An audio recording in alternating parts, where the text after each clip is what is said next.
can make it, Daddy.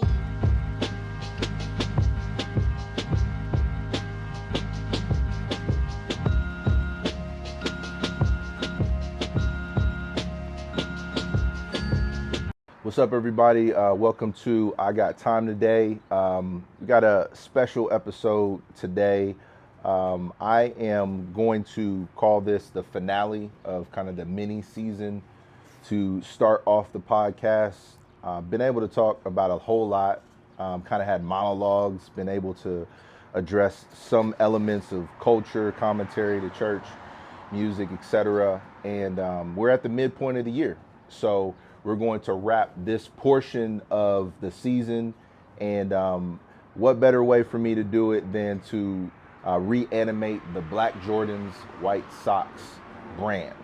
And I got my homie Armand Wake Up with me just to kind of close out with some topics that could have been considered hot topics, some things that could have been forgotten, maybe some things that died down. But I think it'll be a good way to just kind of land the plane for this part of the year. I want to thank everybody who's been supporting the podcast. If you have supported financially, I appreciate you. This has been a cool experiment just to get things going and off the ground. If you are still open to supporting, as always, you can support via PayPal or Cash App. And visit my social media profile. Of course, you know, if you know me, you know I have a whole lot going on.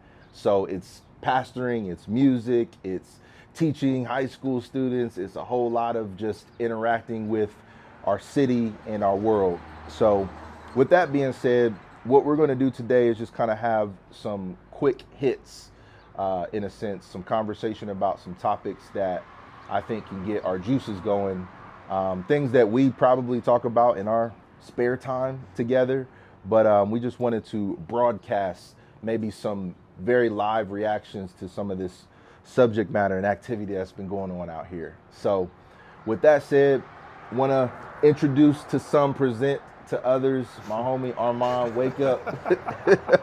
You gotta. You're such a pastor. I know, man. I know. I've learned all the tricks. I've learned them all. Listen. Nah, man. Thank you for having.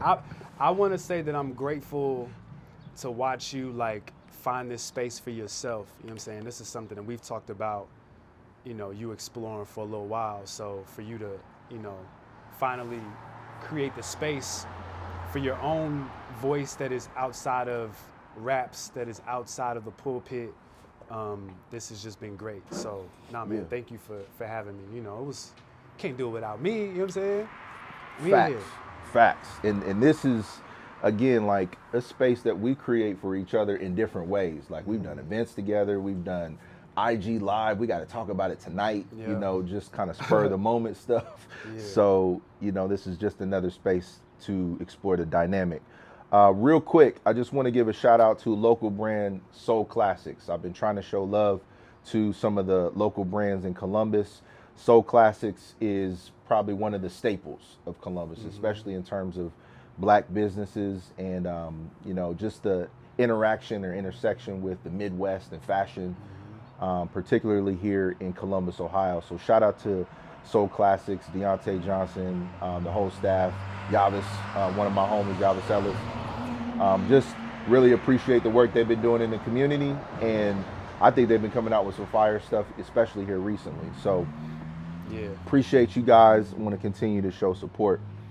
So first and foremost, you're going to hear from two rappers. Like, I think, I have an interesting relationship with the term rapper because I think sometimes it gets used in a negative sense or to kind of like downplay a part of who you are. Like, that's just something that you play around with or you aren't to be taken seriously. But I believe the rappers of this age are the poets and the prophets who actually have the courage to speak on things that most people don't. Absolutely. So we've been doing a lot of rapping. Rapidy rap, long live Rapidy raps forever.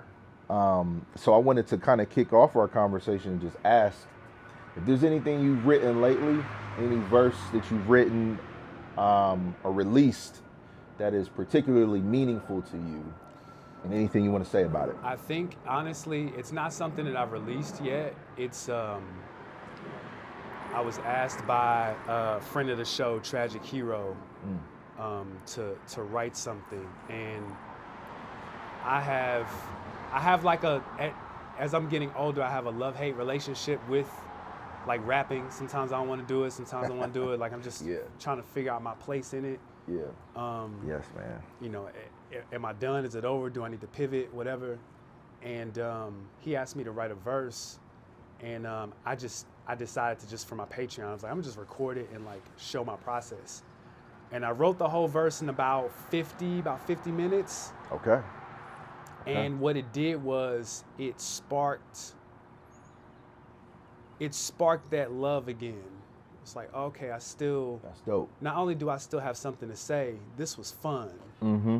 You know, sometimes you can I've been deep in my wake up tonight bag, deep in my commentary bag, but sometimes it's good to just step away from that and communicate in a different way. Yeah. It's funny, that's why I got into that, because I felt like I was rapping too much. So from that day, and that was about 2 weeks ago when he asked, I've tried to write a verse every day. Oh, snap. Okay. So I've just been writing. Okay. So I just got stuff. I just got bullets in the chamber. You know, and I was reaching out to you. Like I would send Taylor beats.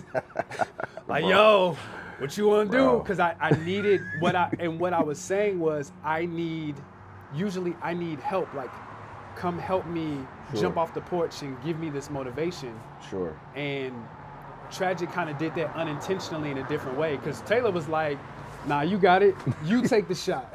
Man. You know what I'm saying? And I appreciated that, because it gave me like confidence. And I was talking to my wife about it the other day. I'm like, yo, I'm nice. And I'm getting better.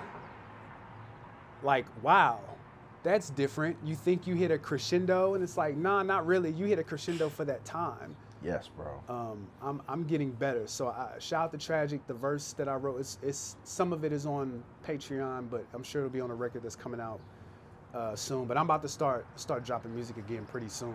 Yeah. So yeah. That. What about you? That's produced by Wes Pendleton. Oh, that's too. Wes? Yeah. Oh, okay. Yeah. Okay. Yeah. So, okay. Oh, you didn't know? Oh, okay. I did not know. Yeah, bro. I haven't heard Armand's full verse. I've heard Tragic. Shout out to Tragic Hero. Oh, I got it. I'll send it to you. I put it together. But some of that is like, I want to hear it when it's ready to be unveiled. Okay. See, that's the thing, is like we shared like our drafts at times, things that we're working on, trying to figure out what we're going to release.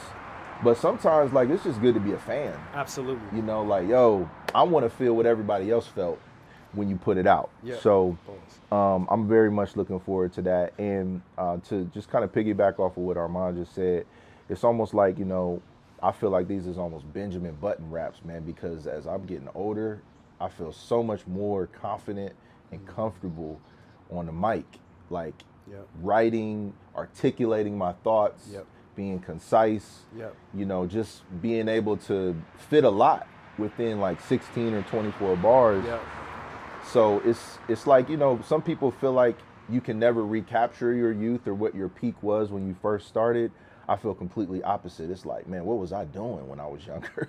Right. What was I talking about? Yeah. And particularly in the Jesus rap space, is like, oh my gosh, man, like, I wish I didn't never write that song. I wish I never would have said that, because now I have to reflect on that in the verse I'm writing now. Yeah, it's a good point for those spaces, because it's almost like it's a check in your walk, because a lot of my raps, like, oh, I could have said that better, but some of it is, oh, I don't believe that anymore. Yes. It's like, oh, I did. So what that does is I take that, and then it gives me empathy when I see somebody else in that space. Yes, I'm like, bro. oh, I know why you said that, or why you're 10 toes down on that. It's because of X, Y, and Z. I got you. Yes. You know what I'm saying? So, to the younger generation of Jesus rappers who are ultra zealous right now, I'm not mad at it. I completely understand that time period of faith where a lot of things are new and you're excited and you have the energy. And it's not wrong, you know, just express truly from who you are. And as long as you're not trying to, like, you know, maneuver into some platform by sounding Christian enough, Just be true to who you are and continue to explore that. But you're going to reflect on those raps later. Absolutely. Listen, I was about to say something. Say what you got to say, bro. We got time man. today. We got, I recently connected with some younger Christian rappers, and again, to see their zeal and to see also their discomfort and uncertainty, like work that out. Like, was that good? How was that? You know what I'm saying? That's good. Man, that's like so that's not a bad thing. Right. You're figuring it out, and the only way to do that is to get more reps. Shout out to Carl Anthony Towns, 1,500 shots. Bum, it's okay. But one thing I noticed is like, these new kids, they didn't brought out the spiritual guns. Those are back. Yeah. A lot of demon killing. It's like AK-47s on demons. Yeah, like spiritual blickies and. Oh God. Like I was like, this is because when we were coming up, you sound old. When we was coming up, that was not a thing because we saw older generations do it, and we were like, absolutely not. Absolutely not. So because they watched us and saw that we didn't do it, they were like, aha. Christian drill. Time to take my part in that energy, but I got to direct it spiritually. Listen, you're figuring out your language. You're still having life experiences. Again, you're going to reflect back on those raps. And there are some raps from my youth that I reflect on fondly. Like, man, I miss feeling that way. Yep. Like, I really felt that way from a sincere place, but it's not necessarily about being jaded. It's just that you can't unsee certain things in the way that they affect you. Oh boy. But I hope that if you are a Jesus rapper, you're exploring like the full expansive content that you can talk about.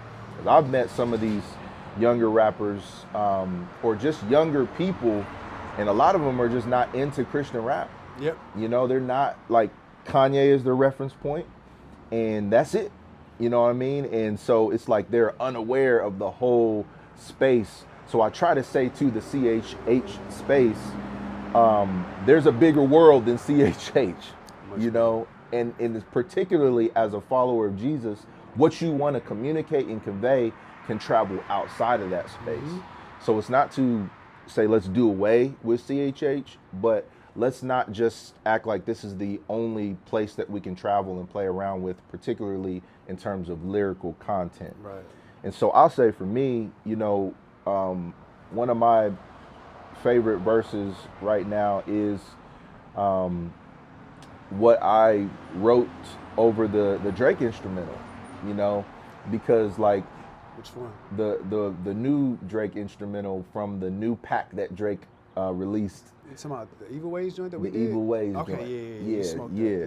So the reason that's one of my favorites right now is because I'm trying new styles.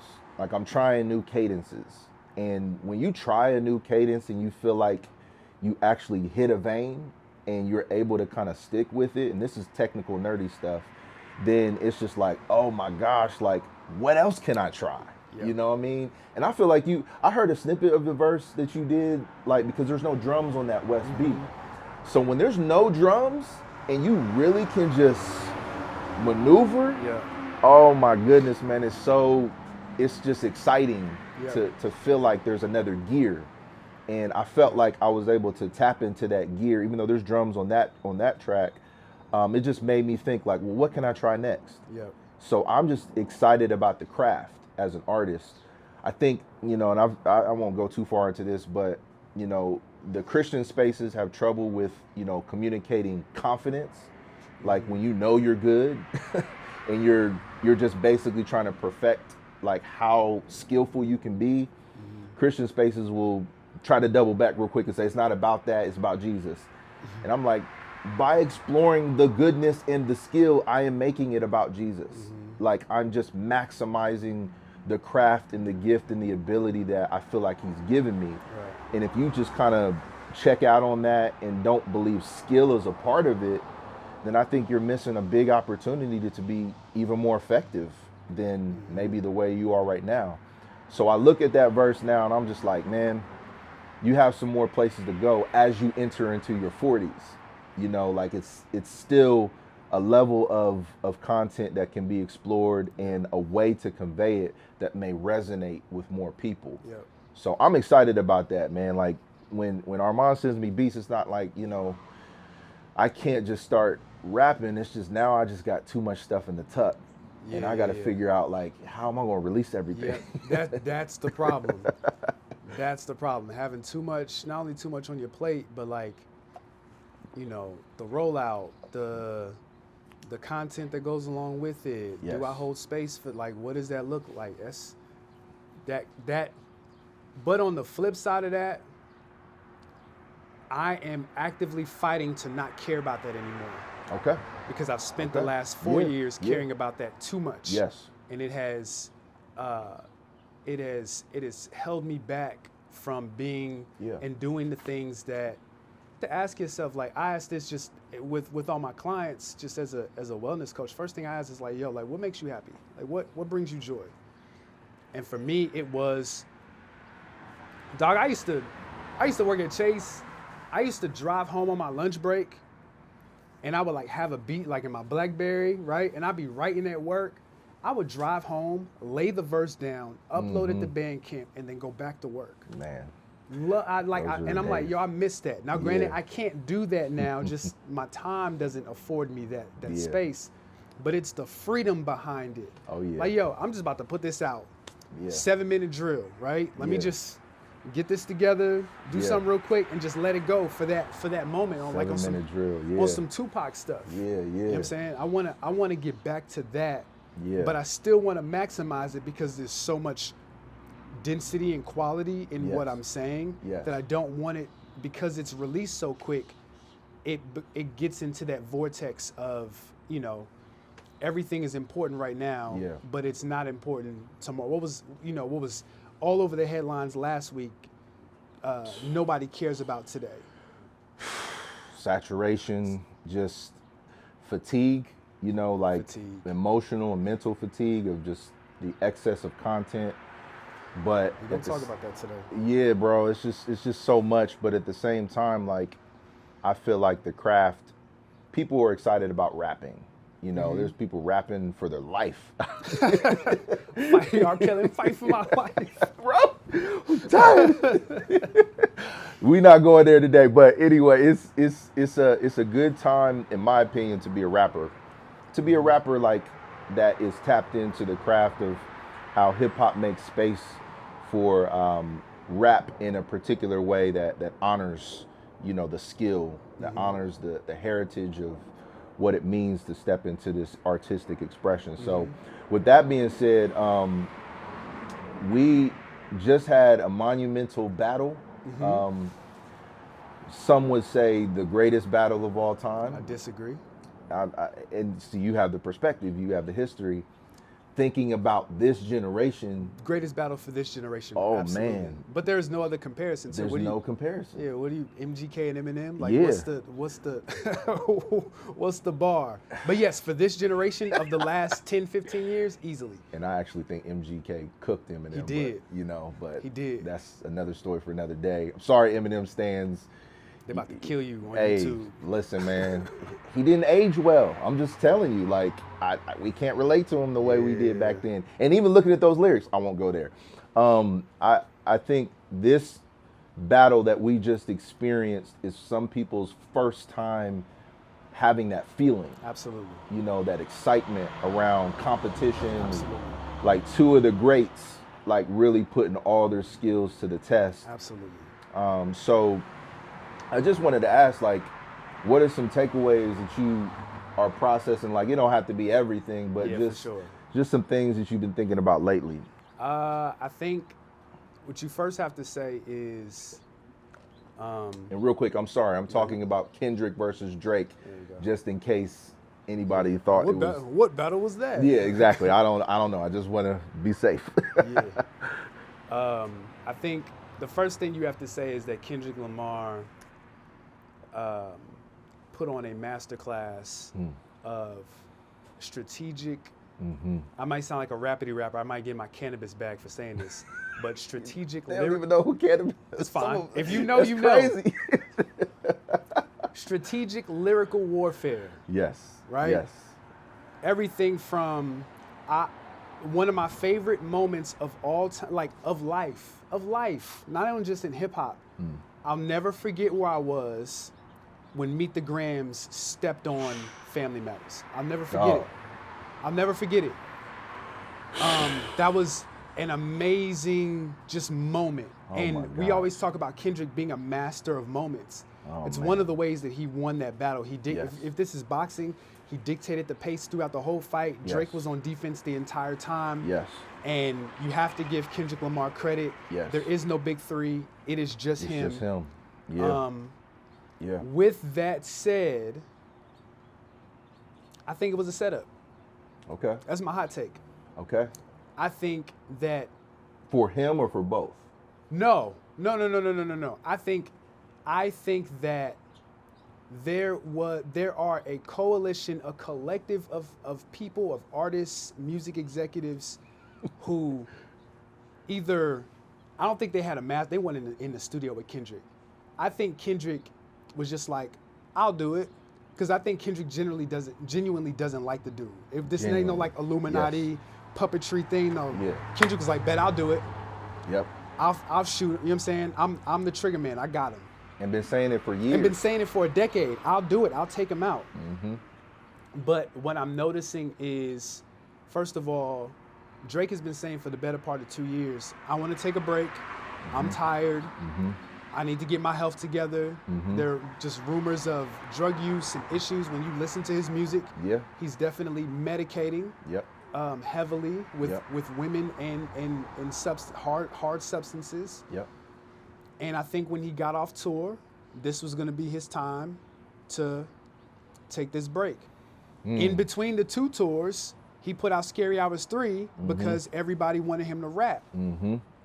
So he doesn't get a break then. Then after the second leg of the tour, now you got Kendrick shooting at your head. And I think that when you're tired and you're exhausted, you don't think straight. The decisions, your inability to make clear decisions, because as calculated as Drake has been throughout history, he made a lot of mistakes in this battle. A lot of rookie mistakes in this battle. Yeah. From lying on the Hard Part 6 about feeding Kendrick, knowing that just the nerds in the stands were gonna just tear that apart within a day. Crazy. To, you know, he just made a lot of mistakes. And man, you know, I just say like Drake is not doing well. The last thing I'll say is that speaking of not doing well, it's not evident because he won. Kendrick Lamar fans are sick. I saw this before with Jay-Z and Nas. Like the Nas stands were doing the most during that battle. I'm seeing the same thing specifically from Kendrick Lamar and a certain sect of his fan base. I feel like similar to Nas fans, they position themselves as very intelligent and thoughtful and intricate and all that stuff. Kendrick fans are the same way. It started with, if you play Dan backwards, it makes sense. I do not believe with any thought in my brain that is what Kendrick was doing when he came up with that out or when he made that album. However, I think Kendrick saw the momentum that thought had generated. And so he's like, yeah, I did it. And then put out the collector's edition. And what that did was that empowered the fan base to say, like you said, well, what else you got? So now everything is intricate and layered, and they are aggressive about all things Drake, who now has a big stain on his jacket. Anytime he comes, this is one reason, other reasons why I think it was calculated, because look at anytime he comes outside, he literally just came out the other day did a performance for 21 Savage at his tour. 2 reference songs come out. Like there are people who have all this dirt on Drake, and ready. They're just anytime you step outside, I'm on your head. The dislikes. The dislikes on the YouTube, because that's all. I mean, because then, truth be told, that's that's bot culture. Mm-hmm. That's technology. Like, and I'm not saying that people can't do that. I'm saying that I'm sure the technology aided in that. Oh yeah. So there's a bunch of stuff that I'm looking at and I'm seeing. And my advice for Drake is to go away. Go away, bro. For like a year. Just shut up, Man. Get off the internet, Get go on low. vacation. Yes. Go your Ray Charles moment, Ray, when he went to the the rehab center and he was like sweating all his drugs. Go do that. Come back in a year because guess what? With Puff, the news of Puff and all this other stuff that's going around, people are going to forget about you in a year, which is good. Yes. You come out, get enough time, you're talented. Yes.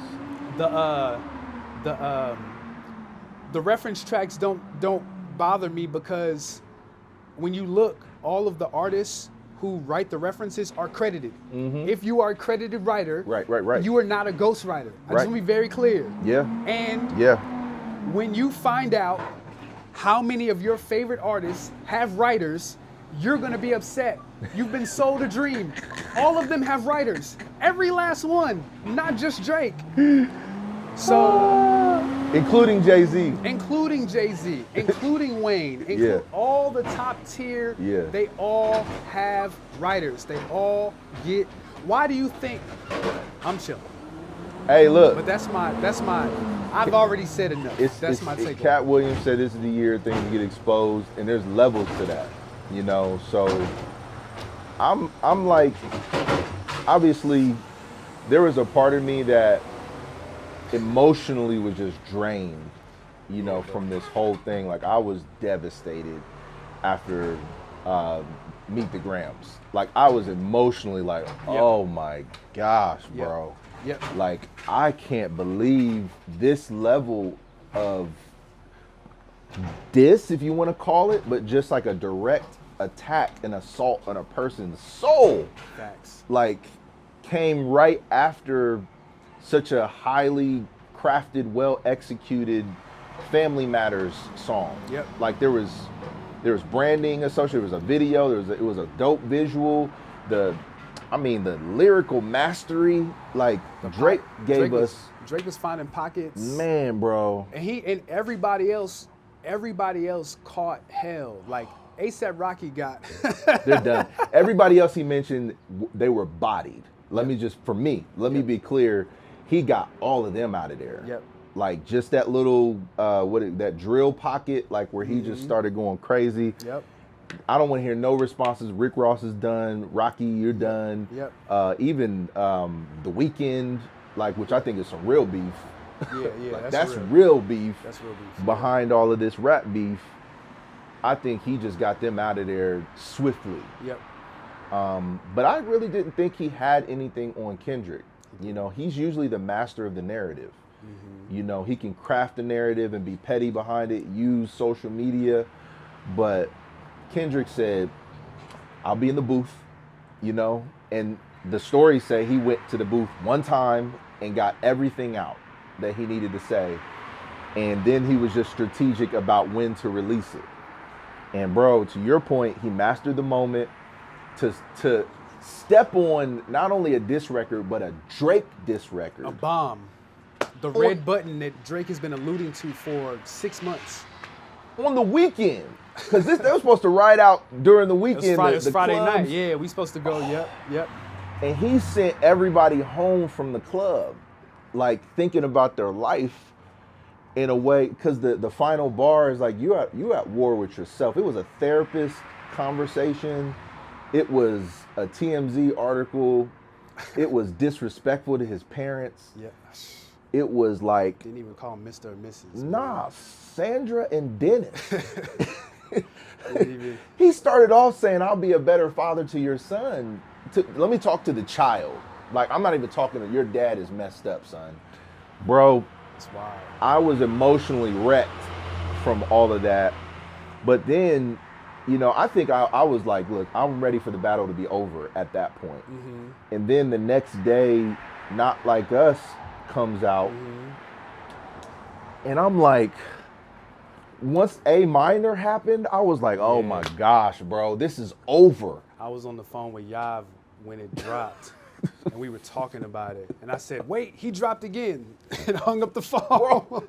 Like what, bro? Yeah, the A minor bar was the end. It was over. It was over after that. Because the one thing about these battles, and you can speak on this better than I, because I told you I went back to Elliot Wilson created a title playlist of all the battles of hip hop history, and I feel like the battles that I remember, there were these specific bars that stood out. Correct. That essentially dictated who the winner was. Correct. If you could remember certain bars, Absolutely. the A minor bar is the one. Absolutely. You know, and Yep. that when that happened, I'm like, oh, this is something everybody's going to quote. Yeah.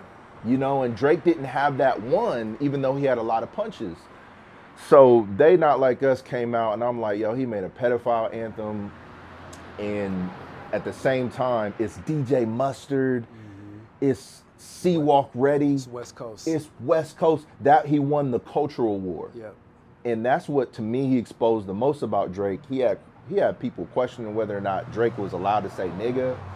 Just even entering that in, put him in the Logic space. Put him in the Logic space. Oh my Yeah. gosh, bro! Yeah. I never thought that would happen to Drake. Right. Like, Right. why are you saying this? Right. You not allowed to say it no more. Kendrick took the role of I'm what the culture's feeling. Let me get all of these questions out on the table. And Drake, he looked for the first time to me as a person on defense, and he was a little disheveled. Like he never anticipated somebody pulling his cultural card Never. to that degree. He thought he built the equity. Absolutely.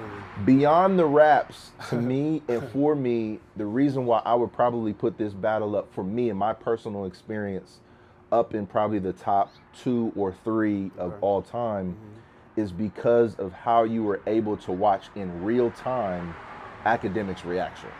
For sure. You know, like, Ack won the culture war for sure. oh my gosh, bro, there's did. meme qualities just throughout. You just watch his stream of real time. Drake is my boy. I'm doing everything I can to defend him. The real frustration of Meet the Cramps. Like, it's like he's watching my stream. He dropped again. We're supposed to be celebrating Drake, and you know, he built time to unpack Family Matters, and in the middle of the time, They Not Like Us comes out, and you're watching a Drake fan who's really trying to hold it down as a member of the media for Drake, having to just submit to what's happening. He couldn't fight it.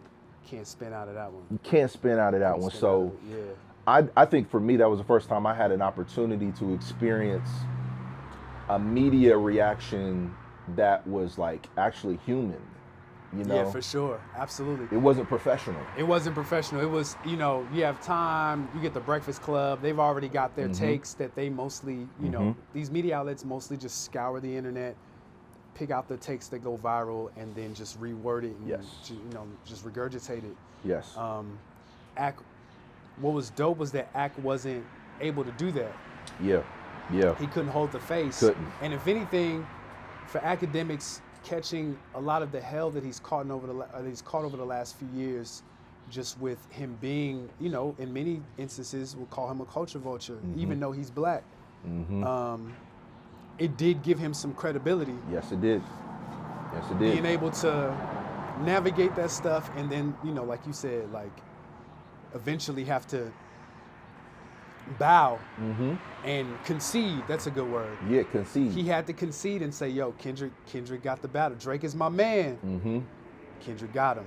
I like this song. I like this. They not like when he was hearing, he's like, it's Mustard, and immediately you just started saying like, oh man, like I like this, you know, and I can't hate.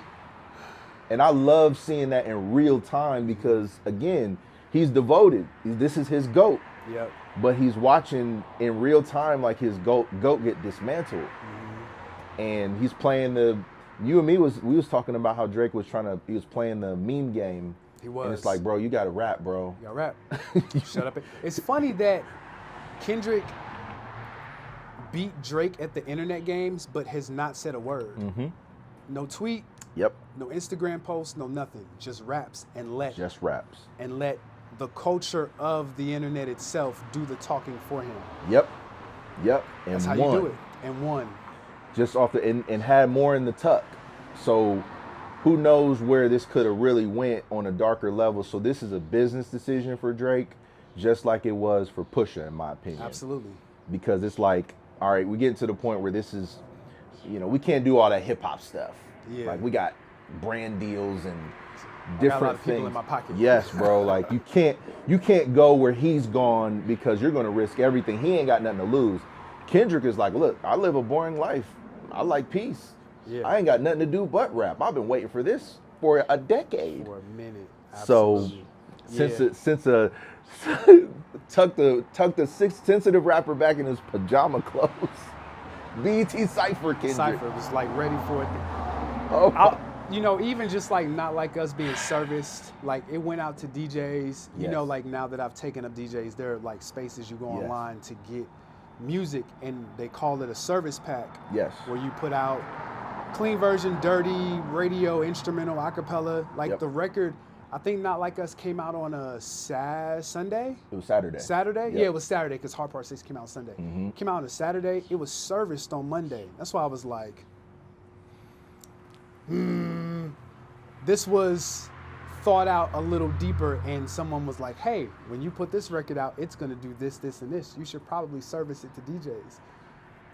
And let me also, my final take is, I don't ever need to hear that song again. Well, I'm going to hear that song several times before I never hear it again. wait to the video, bro. It's a whole nother re-up. He not doing no video. You saw the clip that was floating around with LeBron dancing. And Yeah, that was a party. That was a party for something Okay. else. That wasn't the video. Okay. No way Bron does that to Drake. No way. No way. I wanted to see it. That would have been wild. But that's the point. Like, you got all these people. This is what I don't respect. You got all these people who are like acting buddy with Drake. Yeah. But the minute it's like Debo at the end of Friday, it's the pile on. Yeah. Debo, this nigga Debo knocked out. Everybody taking his shoes, giving him advice. That's what everybody doing with Drake. Drake is knocked out. Like, well, since you don't need this OVO chain, let me take this. It's my bike.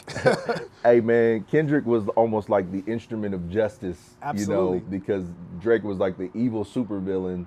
Everybody was calling him Thanos and all this different stuff, and it was literally a moment where everyone was cheering the demise of the most powerful villain Absolutely. that seemed invincible. Absolutely. But at the end of the day, like for me, I think there are these ways to view the battle. Of course, there's the content, the accusations, the truth, untruth, the tabloid material That nobody ever provided proof for. and yeah, no proof. don't need it. But to me, again, like listening to that title playlist, I now realize that's a part of it. Like It's part of it. the allegations are just allegations. Yep. 50 Cent at the end of Back Down, 50 Cent had a homosexual at the end of the record claim that he slept with Ja Rule. No proof. No No proof. video. No nothing. That could have been just a member of G Unit who changed their voice, and everybody ran with it. We ran with it. Yeah. We ran with it because ain't nobody looking at it. Ain't nobody, It was funny too. And this is the last thing I'll say is we were talking about the resurrection of Twitter. Because Yep.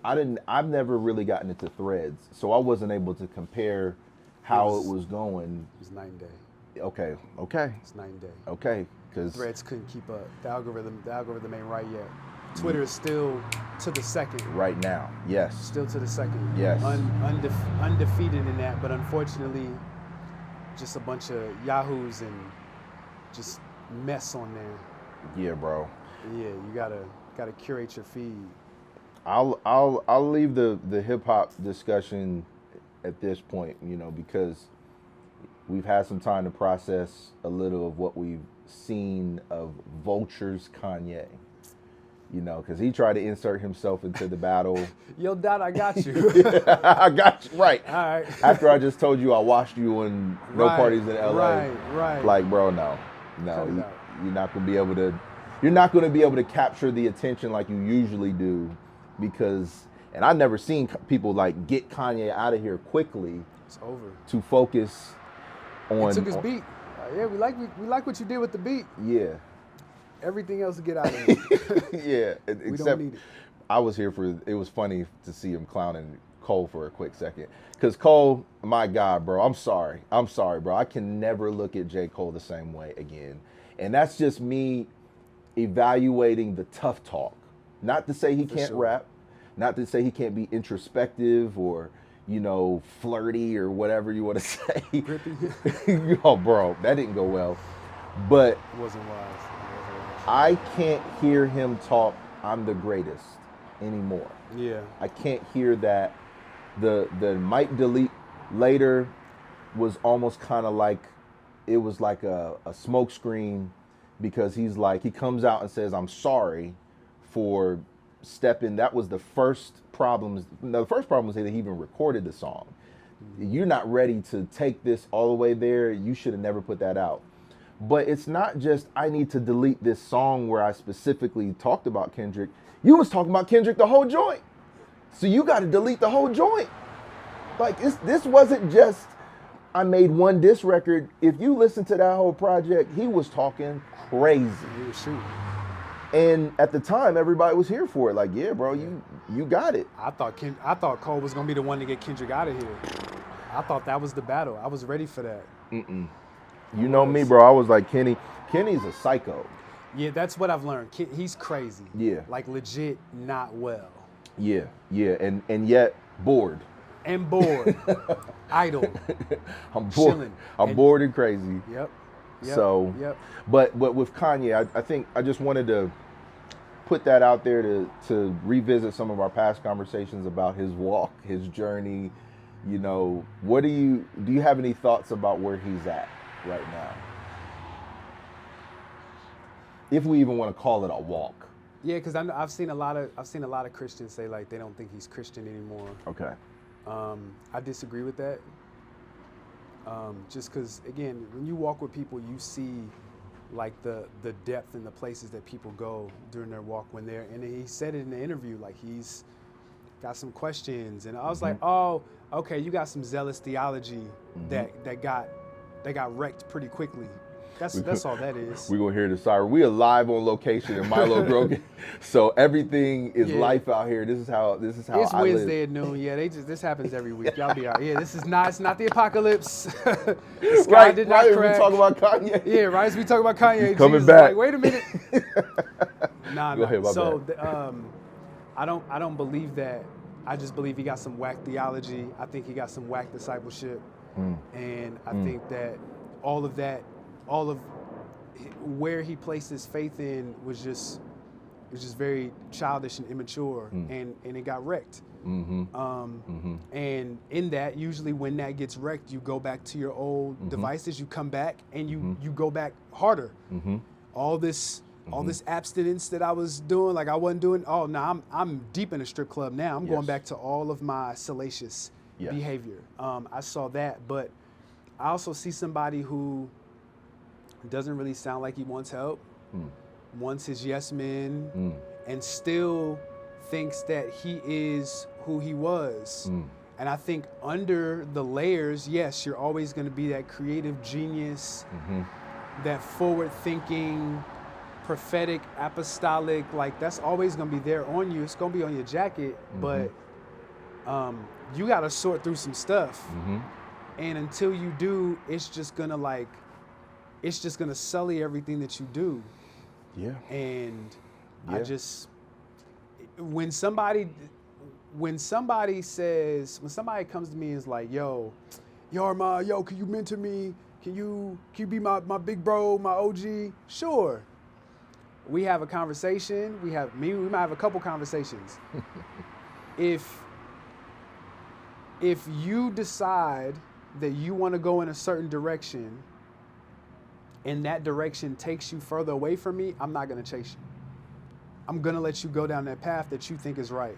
I'm going to give you the game, but ultimately, what you do with that is up to you. That's not my responsibility. And I think that's one of the reasons why so many spiritual leaders burn out is because not only do they give them the advice, they want to like drive the truck for them, and you can't do that. Yes. So bro. I always say all the time, like, bro, I got 4 kids.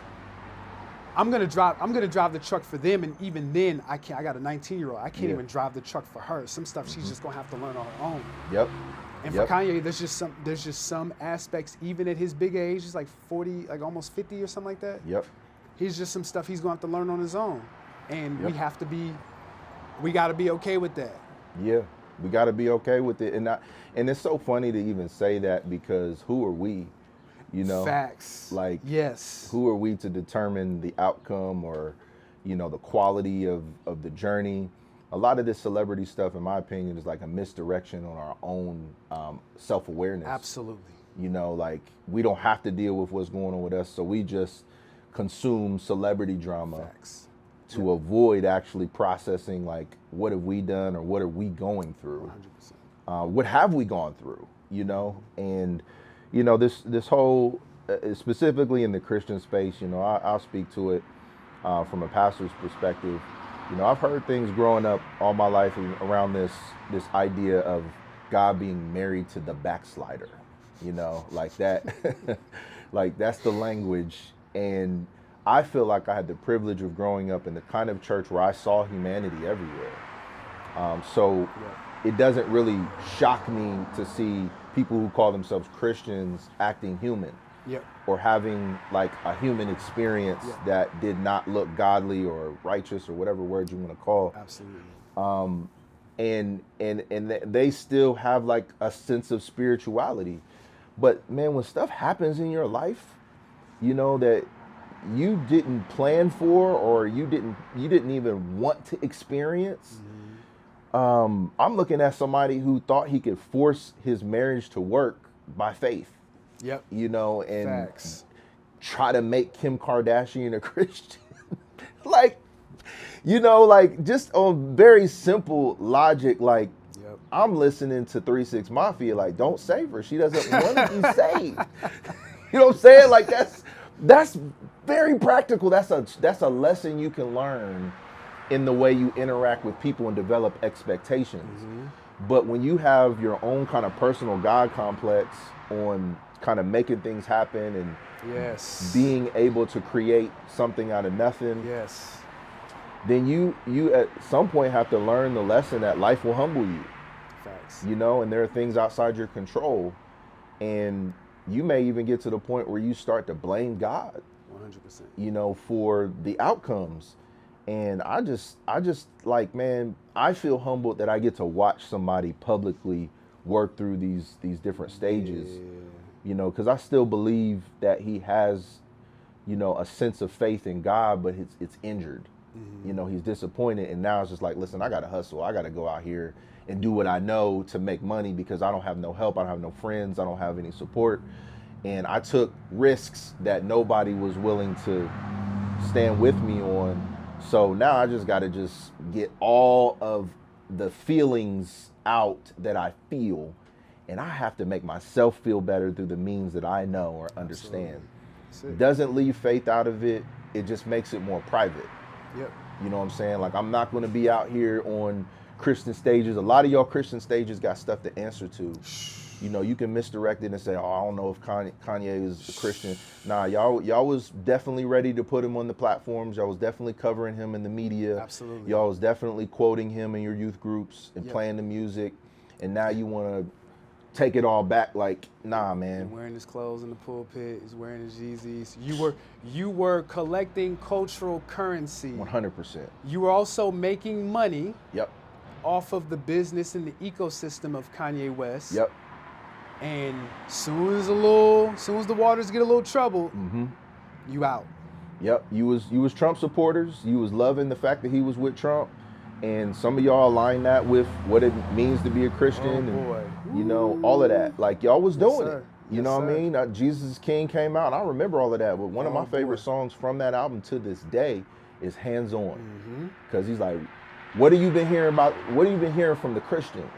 They're gonna be the first ones to judge me, and make it feel like nobody loves me." Crazy type stuff. Like, so at the end of the day, let that man live, reflect on yourself. If you want to support the music or listen to it, he's still talented, except as a rapper, he needs help. Like, he got rid of Sci-Hi, he got rid of Rhymefest, man. Consequence, like, y'all his Chance. He was openly crying that he couldn't work with Drake anymore. Like, he's like, I need Drake. Even though I'm hating on him, I need, like, he's the best lyricist I've ever worked with. So, we'll see what this conversation turns to in a couple of years. So, we'll leave the hip hop stuff. I know we've been going on long, but we're rappers, man. Like, and again, I think rap is so much more relevant than a lot of the content you guys are working through, in my opinion. Like, I think it's just directing the conversation in ways that give room for these conversations that a lot of folks who are just creating content trying to deal with the real can't get to. That's facts.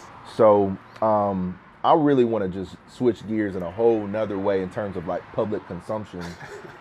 Okay. And ask you, do you, I shouldn't be laughing about this. You got any thoughts on Israel-Palestine? I do.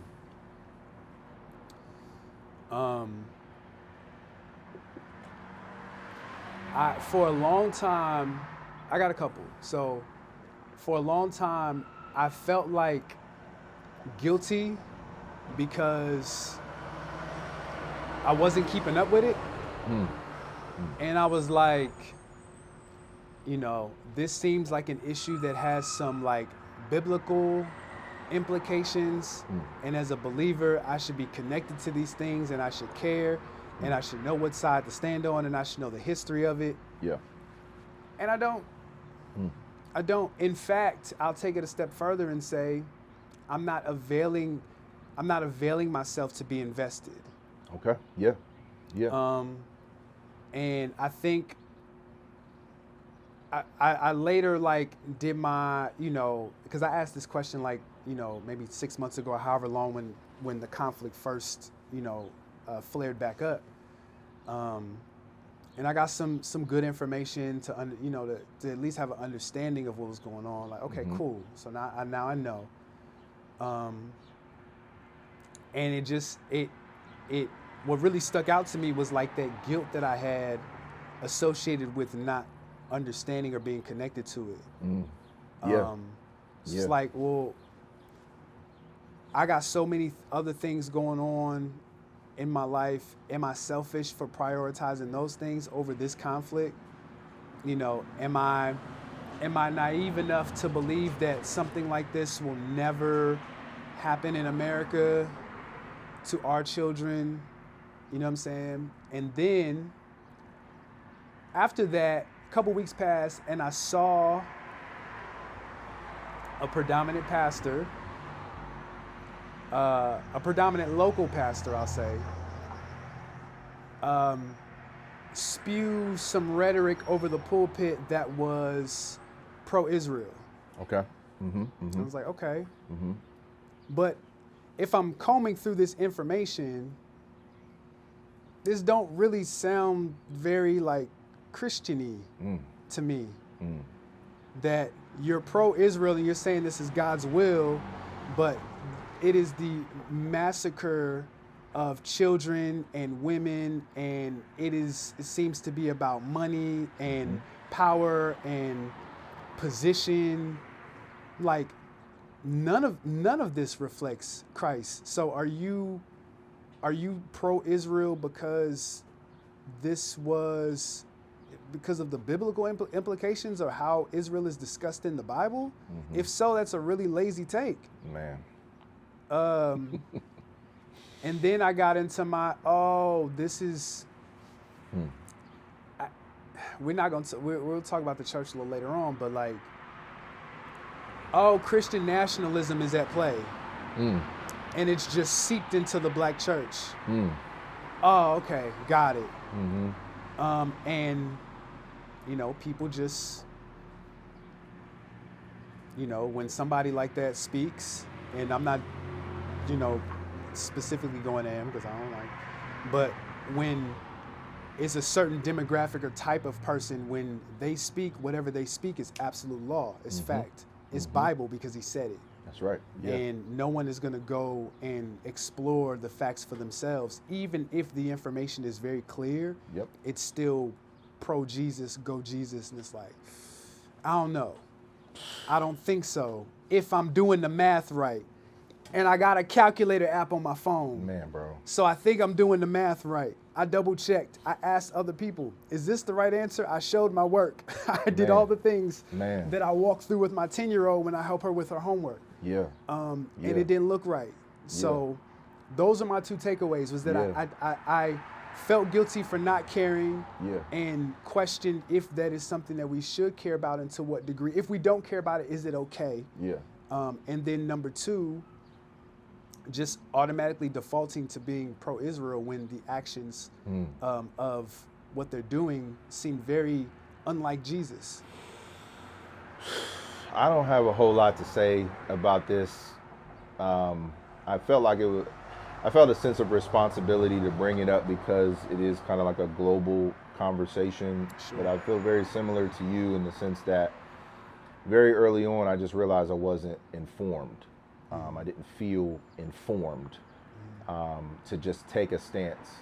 I think people resonate with very simple messages. So it's like Israel, Bible, Jesus, God. Clearly, this is the side. You know, like we read the Bible, and the Bible, it literally centers Israel. But it centers Israel in a unique kind of like socio-political dynamic that doesn't exist now. And so it's like, what are we really saying when we say we are pro-Israel? You know?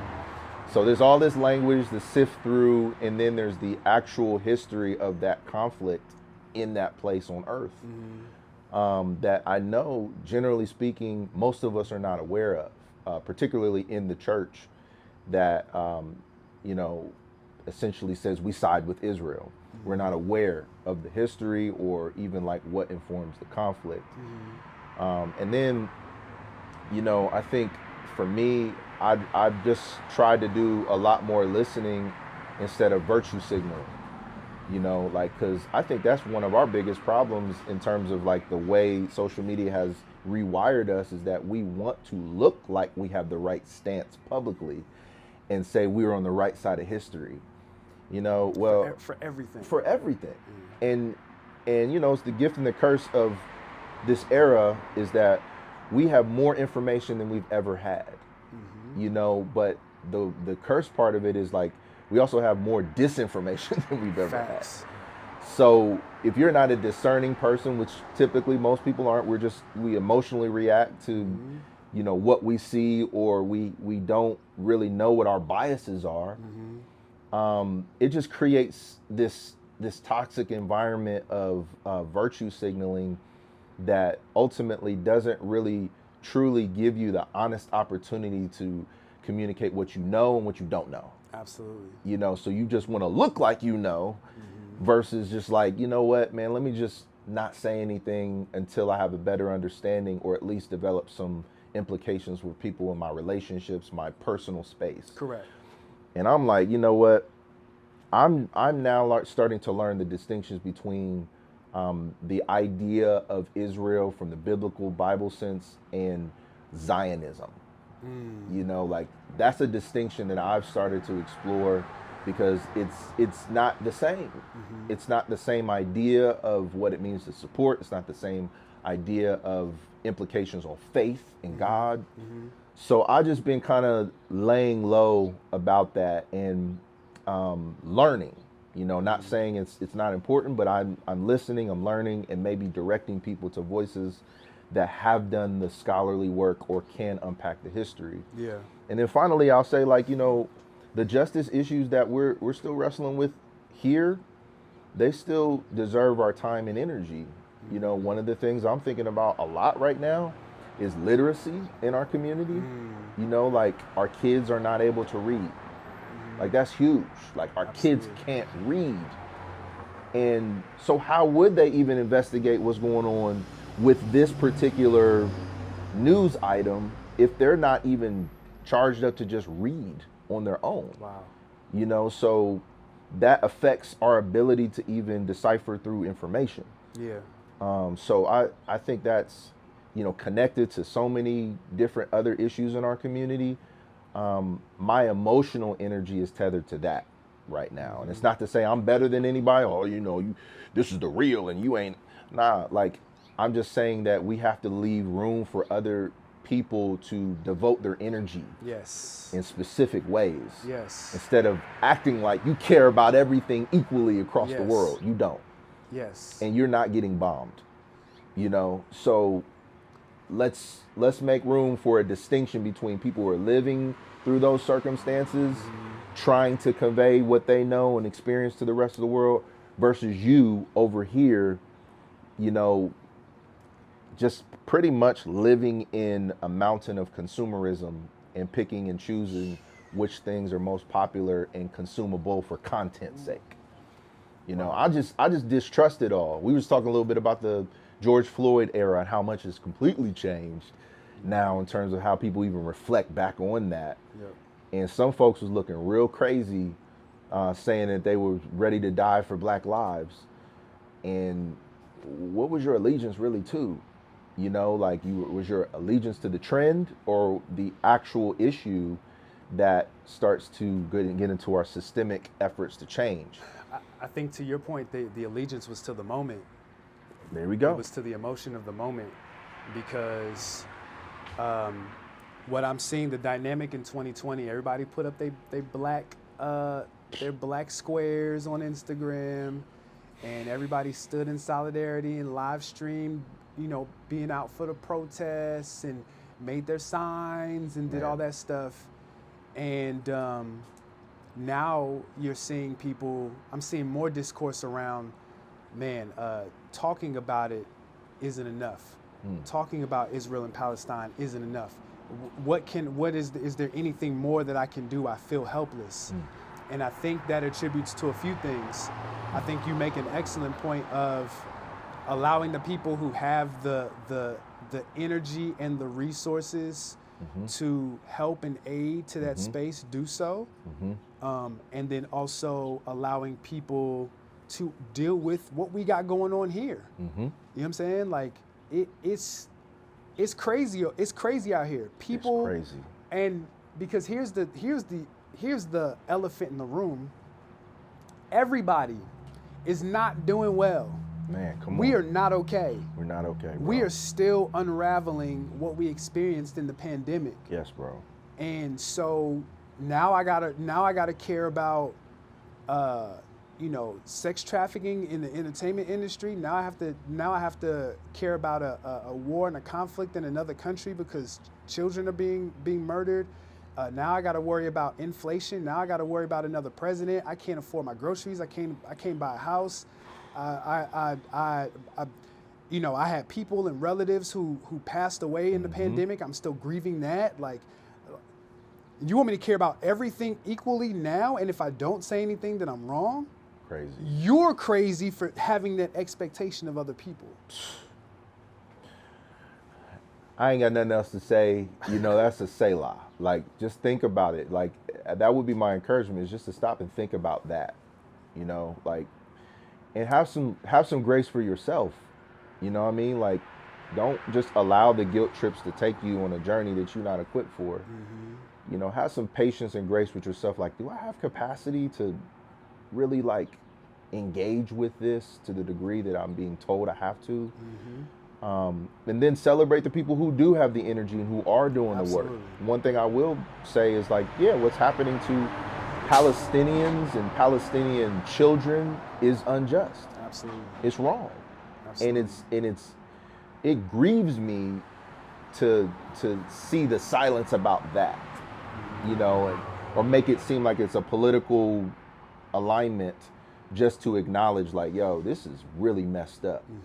And Palestinians as a people group have their own history and they deserve to be heard as well. Absolutely. So I'll leave it at that. I ain't gonna say too much more about it, but I trust the people who are doing the work and the activism. If you're doing it from the right place, the message will be heard and received. Might be taking all these donations and going to buy houses in California. Listen, they got Sean King out of here. Ain't nobody see that dude. He might be living with Russell Simmons. I say he in Valley with Russell Simmons. A lot of these activists, bro, we can't even look at the people who are the voices the same way. So, try to tell y'all. Yeah. So I do have a question as we kind of wrap up here. You have any thoughts about the church, the modern experience of the church? You know, because you've been vocal about your deconstruction journey and Yeah. what you've been processing, and what's the future? What can we look forward to, or any thoughts you have? Ooh, how much time you got? I mean, get your bars off. I don't really want to say a whole lot, so you got Okay. it. All right. So let me preface this for the viewer. I have not consistently stepped in a church since I left my church in 2018. Infrastructure, building, institutional Yes, church. correct. Yes. Correct. Let's be clear. Let me be Yes. clear. Thank you for that reminder. The language as I'm talking, I will deviate between the people and the building. Yeah. And prior to that, I was a part of a leadership team for a small church for 10 years. I helped plant the church, helped build it, helped make it not everything, but helped make it what it was, a lot of what it was, and burnt out and a bunch of other stuff, and ended up leaving in 2018. From that point, my faith, what I knew about God, what I knew about his people was just in shambles and pieces. And so I spent the last 6 years with 1,000 piece puzzle set, trying to figure out what piece goes where. And the first takeaway that I have of that is that I'm not gonna put all the pieces together. It's just not gonna happen. Or if it is, it ain't gonna happen for a long time. Like I'm finding other pieces that weren't in the box. They were under the table. They had gone under the couch. Like they're all over the place. But I do have what I'm grateful for in that is that God has given me the ability to be discerning and optimistic and realistic through my view of the church, the institution, and then also being a space where different people who also are navigating their church experience come to me and we dialogue. So that's my that's my ability to like tap in, because I was triggered. Like I still can't listen to gospel music. I just started listening to pastors within the last year or so, but then also realizing like I don't like any of these pastors. There has to be, but I'm like, but the optimism says, I know there's someone out there who will speak and is able to speak to where I am. Yeah. Somewhere. I just ain't found him yet. Yeah. Outside of like the few people that I'm already friends with. And so, for example, instead of listening to a sermon from Taylor, we just talk every day. Yeah. And I'm not like, I don't take position of pastor of Armand. Like we're friends. Yeah. And it's been important for us to establish that dynamic. Absolutely. It's because many people were like, well, why don't you just go to Taylor's church? Like, I'm leaving in less than 2 years. I didn't want what I experienced, because there were poor boundaries and overlap in some of the relationships in my previous building. I did not want that to interrupt any of my other spaces. So there have been church services that I've attended that Taylor and some of my other pastor friends, I've gone to their institutions, absolutely. But to like go there, serve there, come under, as they say, I didn't want to do that, because I respected and honored the relationship too much, and I think that I was still dealing with my own triggers and didn't want to project those triggers onto my friends. Yep. So coming out of the pandemic, I think that there was an opportunity for the church to expand in its creativity, in its thinking, in its inclusivity. I think that's one of the bad words that the church has. Like if a church is inclusive, then that means that they just accept sin, and that's not what I'm saying. That's not what that means in that context. There were opportunities for churches to open the door and allow different things to come in that would allow God to show a different side of himself. And I think for the most part, I think some places did that. I think you're seeing more pastors. See a lot of pastors retire. I'm also seeing a lot of pastors preach foundationally, Yes. which I appreciate. Like they're going Yeah. back to the basics. Let's go to the Gospels and Acts. Yes. And let's start from there Yes. and build up. What does this mean line by line? Yes. Which is important because, as I said in my earlier example, many Christians or many church attending Christians were just kind of regurgitating whatever their pastor said. They weren't exploring for themselves because they weren't taught. That wasn't the culture. Even though the pastors say questions or go out and find for yourself. It's like, well, nigga, how? Where? Where? Where do I start? What, even down to like what version of the Bible should I read? Like all those things. So I think that there are some churches who pivoted and have opened the door and have sustained the ability to maintain the Holy Spirit to come in and find a place to dwell and impact the people in the space. Absolutely.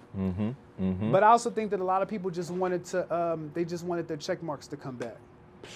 Man. And they wanted their church attendance and all those things, and they didn't want to have to deal the racial reconciliation and the deconstruction and reconstruction and the hard things that people were returning to.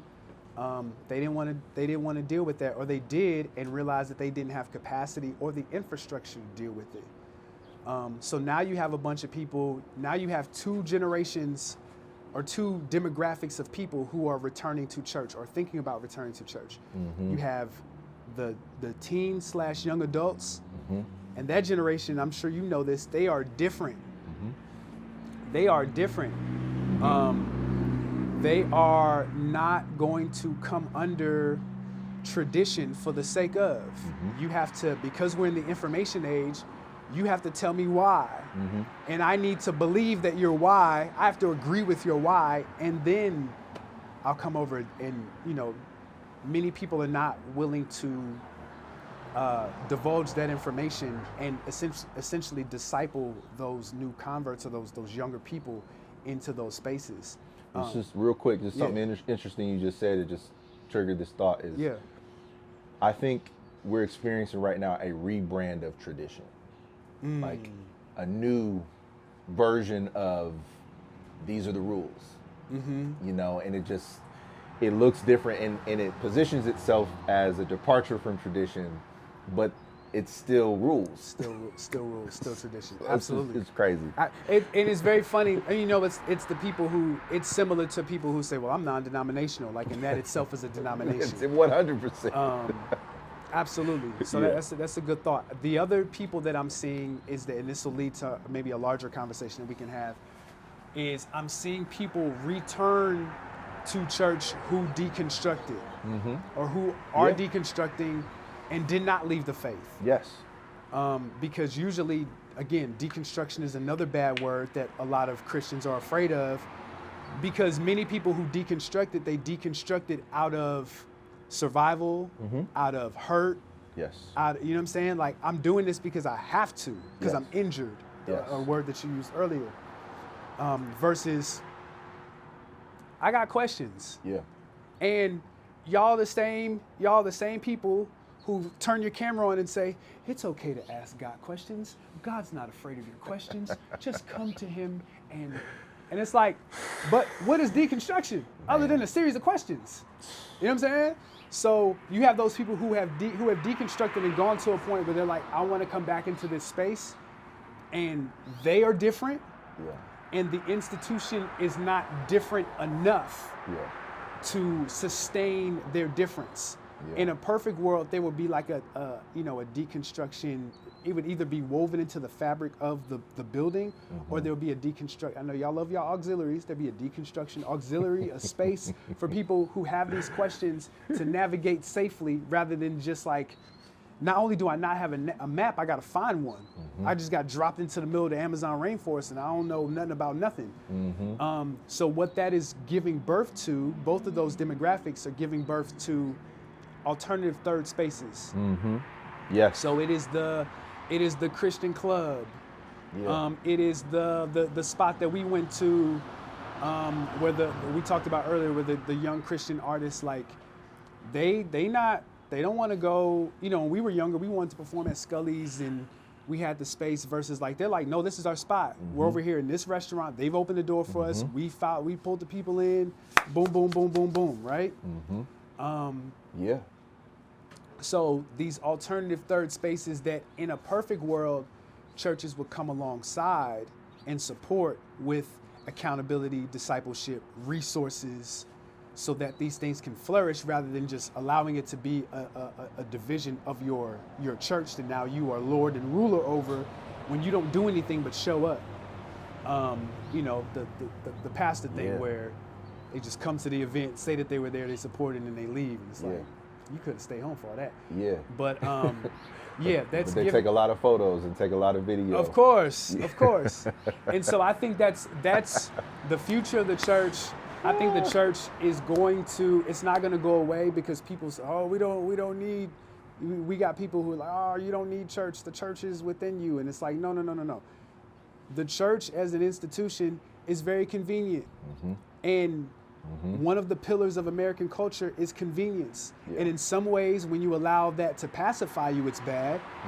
But in theory, convenience is good. If I want to go somewhere, I can open up my phone or drive around. There's a church on every corner. Between the hours of 7 a.m. and 5 p.m., I can find somewhere to worship. That's good. So I don't think that institution will, and you'll get fruit and value depending on where you go. There will be things that you can take away that will aid you in your walk with God.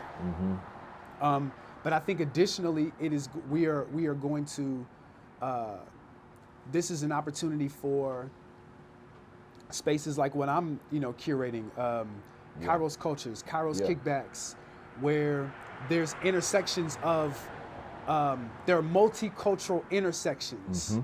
So the space that I curate is hip hop, wellness, faith, fashion, and other things that are not coming to mind, right? Just That's culture. Enough. That's a lot. That's a lot. Yeah. That comes with a lot. And so you have your people who are coming in that space and maybe they don't want to necessarily hear a sermon, but maybe they just want to come somewhere and just feel safe and seen and be able to gleam and find community and people who think like them, look like them, listen to the things that they listen to, like the things that they like, and be free with their language. Be free with drop an F-bomb or two. You know what I'm saying? So this is where I'm at. So I think that's the future. The church is always going to be what it is. I do think there are spaces that are dying. I do think there are spaces that are going to flourish and be well because they have great leadership and great foundation and community. I also think that you're going to see more and more alternate third spaces that people need outside of work and home that will allow them to be themselves and explore and experience God in a new way. Man, I don't really have a whole lot to add. I just think that that's good because I think you're speaking for the era. Like you really are speaking for people who are in this place. And one thing you said about convenience, I think one of the ways that convenience can be framed in a good way is to think of it as hospitality.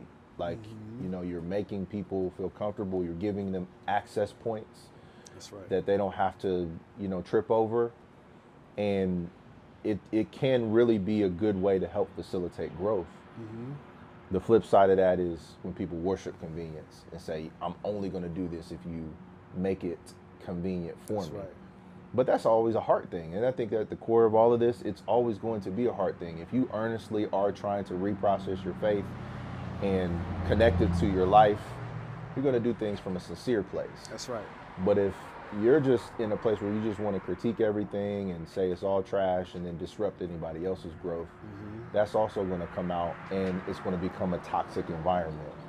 So I don't know. I will say one thing I want to make clear for me is, sometimes I'll make statements about the institution of the church to ultimately give, I guess, maybe this sense that I want the institution of the church to fail or to fall or to just crumble. Yeah. I think what I do want to fail and to fall and to crumble is for people to look at the institutional church as the only means of being the church. Yeah. Because I do believe we need those third spaces. I do believe that people need to begin to rethink the way that they get together with their community. Absolutely. And establish like who we really are, what it means to be a church beyond the institutional model. Because people will literally feel like they're not in church because they're not a member of the institution. That's right. Mm-hmm. And it's like that. Fundamentally, we've left the whole concept. So people need guilt-free spaces to process what that looks like. Yep. And establish whatever commitments and measurements of growth that you're pursuing from God without just being guilt-tripped into, you know, being a part of some institutional representation For sure. that ultimately just controls your schedule. Right. You know, monopolizes your time. Absolutely. And says it's for Jesus. Absolutely. It's just like, man, people have trauma from that. Like, Jesus just wants me to just, you know, pray for 24 hours and I can't like see a life outside of that level of devotion. I don't have time to do anything else because I'm in here all day. It's crazy. And again, if that is your expression, if that is something you are finding fruit and growth and development in, fine. But don't project that onto everybody. Absolutely. Particularly people who have been through terrible, painful experiences in the institutional framework. People are, I would say, you know, you say God's not scared of your questions. That's the language that gets used. But I'll tell you one thing, some pastors are scared of your questions. Facts. And like that is a red flag. Facts. You know what I mean? Like if your pastor's scared of your questions, then that means there is an element of control that they're scared of losing. And I don't believe I'm in place to control people, control behavior. I believe that's what God does. And I'm supposed to communicate what that looks like. So that people can have their own sense of being spiritually tapped in beyond me monopolizing their time and schedule. Yep. So I'm not finished with the institution of the church as like a good model. It can be good for some people, for a great population of people, but I am finished with saying it's the only way, you know, to experience the church or experience community or fruit. I literally had a deconstruction conversation last night where I just had to navigate the frustrations of a person saying, I have been trying to have my own experience with God and I haven't had it. And my training says that I have to figure out a way to control that. Or if I lay hands on you just the right way, this is going to happen. They've already experienced that. You know, so many altar calls, 20s of altar calls, where they're looking for that and they haven't experienced it. So then is it on me? I don't believe that. I believe it's time to process where God has taken you this far on this journey, if you're able to acknowledge it. And then let's get into these questions that are connected to your experiences that may give some healing to the whole concept of God is love. Right. Because that may be the thing, is like, I don't believe that no more. I feel like there's too much bad happening in the world. So now we have to go back to core elements, to your point, foundational teaching to see, do I really believe this? And I will say straight up, it's not always going to be like a 98% success rate, 70% success rate, 40% success rate. That is not up to me. People will make their decisions to reject at times. And that's not something I need to take on. I really do trust God with this thing. Like, it's not a matter of like human control. So whatever the church is going to be, I believe we need to observe and lean into this evolution in a way that sets people up for healthy processing for the future. For So sure. so much more could be said, but I want to wrap this up, man. Me and Armand could talk for another hour about many other things, but this is our, this is where we're at, and this is what we offer to you for consideration. Hopefully it's helpful for you. This is the finale of the mini season for me. So thank you guys for tuning in. Thank y'all for even being with me as I'm actually broadcasting live from my home here in Milo Grogan, Columbus, Ohio. So maybe some of you guys passed me in the traffic and saw us, but at the end of the day, I'm around the way. So I think there's so much more to experience in our city, so many more conversations we can have. Hopefully this provokes some for you. And I'll be back around. I'm gonna circle the block and introduce some new folks, introduce some new topics. I can't wait to get some teenagers in here in front of these cameras. Oh my gosh, bro, that's gonna be fun. And we'll get there because I'm gonna do another semester of teaching later this year. And I look forward to where the conversation goes. So thank you, blessings to you. We had time today. Look forward to our next time. Peace.